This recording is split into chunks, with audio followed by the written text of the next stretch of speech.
Nung tayo po isinilang ng Diyos, nilagay sa sinapupunan ng ating mga magulang. At tayo po yung nagsilabas, pinalano na po ni Satanas na wasakin ang ating mga buhay. Dahil galit po siya sa Diyos, at tayo ginawa ng Diyos, hindi niya matalo ang Diyos, kaya gusto niyang gantihan tayo. Kaya yan po rin siya kung bakit nung tayo po yung nagkaisip, ang gulo ng buhay natin. Wasak yung pamilya. Puno tayo ng sakit, kahirapan. Panay trabaho natin abroad, masipag tayo, pero hindi tayo nagtatagumpay. Dahil ayaw po tayong lubayan ni Satanas. Ayaw niya po tayong makaranas ng makalangit na buhay, masayang buhay, kagaya ng batang agila. Ninakaw niya po tayo palayo sa Diyos.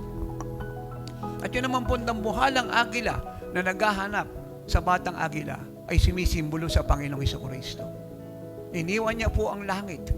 Nagpunta siya ng lupa upang hanapin tayo at iligtas sa